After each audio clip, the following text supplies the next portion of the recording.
Tässä on 360 Ferrari Challenge Stradalle. Tämä auto tehtiin 360 jatkeeksi niin vähän racing-versiona ja tämä auto on kyllä aika erikoinen siinä suhteessa, että tässä on yritetty mahdollisimman hyvin käyttää tuo painoindeksi hyödyksi. Tästä on periaatteessa riisuttu kaikki ylimääräinen. Et jos sä katot, niin ovipaneeleissa ei ole muuta kuin kevlaria, mattoja ei ole ollenkaan. Tää on yksinkertaisesti yritetty mahdollisimman kevyeksi. Ja periaatteessa jos tähän laittaisi turvakaaret, niin täällä voisi mennä ajaa challenge-kisaa. Ja radallekin. Ja jos katsoo tuolla näitä Ferrarin muotoja, niin täytyy sanoa, että kyllähän tämä on tehty niin kuin nimenomaan kulkemaan. Että Ferrari käyttää paljon aikaa siellä tuulitunneleissa ja yrittää tehdä tämän auton mahdollisimman paljon downforcea. Ja tosiaan, jos sä katsot näitä muotoja, niin kyllä on nämä huikeat. Se ei vaan näytä, että se menee että se todella menee. Tämä huippunopeus on vähän yli 300 kilometriä tunnissa.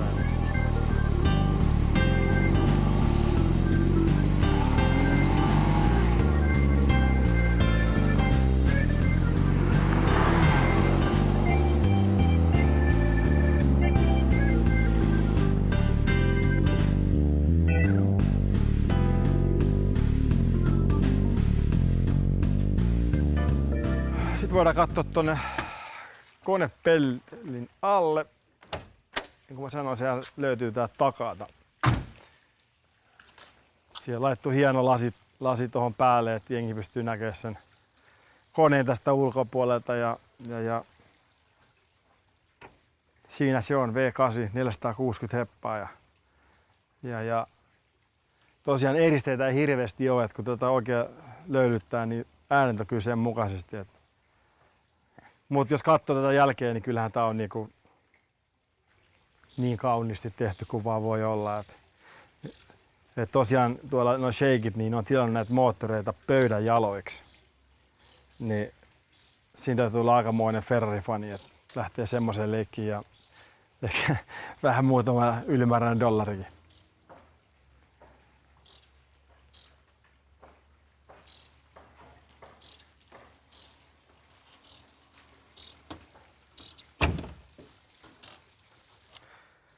Tässä näkee hyvin, mikä kokoinen tämä jarrulevy, se on aivan valtava. Ja tosiaan keräämiset jarrut, niin tämä auto pysähtyy kuin seinään. Nämä on tehty nimenomaan enemmän kilpakäyttöön, mutta totta kai mitä paremmat jarrut on siviiliä jossakin, niin sen turvallisemmaksi se tekee sen.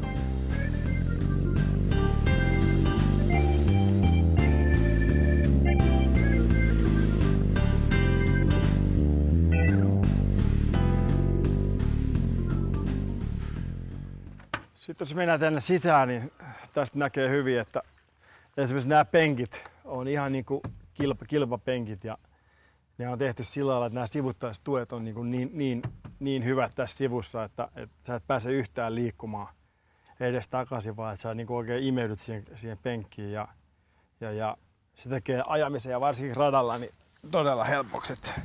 Tähän kun menee, niin todella sä tuolla pysyttäisi penkissä niin hyvin kuin mahdollista. Tämä on F1-vaihteisto. Tässä on nämä viikset. Tämä puoli vaihdetaan ylöspäin ja tämä puoli alaspäin. Ja sitten kun painaa yhtä aikaa, niin menee vapaa sitten päälle. Täällä on starttinappula täällä.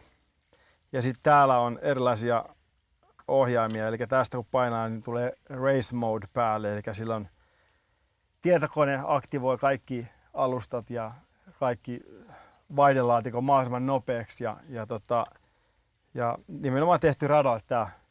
Sitten tässä on myös luistonestot pois ja sitten tämä LC, mikä on tämmöinen Formula 1 käytetty tämmöinen lähetys tai starttisysteemi, eli tässä voi tosiaan painaa tuosta napista ja silloin voi nostaa kierrokset 8 tonnia. Ja heti kun sä vapautat jalan jarrulta, niin se auto lähtee. Mutta ei mitään törkeä, siis ihan.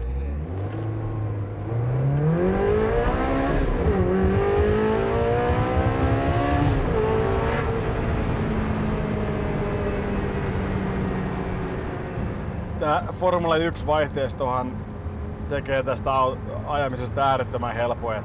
Tuosta vaan etusormella painaa isompaa pykälää ja sitten kun haluaa vaihtaa pienempää, niin taas toisella sormella toiselta puolelta noin. Ja se vaihtaa kyllä sit niin todella nopeasti tarvittaessa. Ajettavuudeltaan tämä auto on aivan mahtavaa. Niin kuin mä puhuin aikaisemmin, niin tässä on yritetty tehdä tämä tasapaino mahdollisimman alapainoiseksi, että todella istuu ties niin hyvin ja jos mä vähän käännän rattiin näin, niin se ei kyllä paljon niiaile, että se menee just niin kuin Formula 1, että mahdollisimman hyvä pito ja downforce maasta. Sikäli tää on aika nautintoa ajaa kyllä.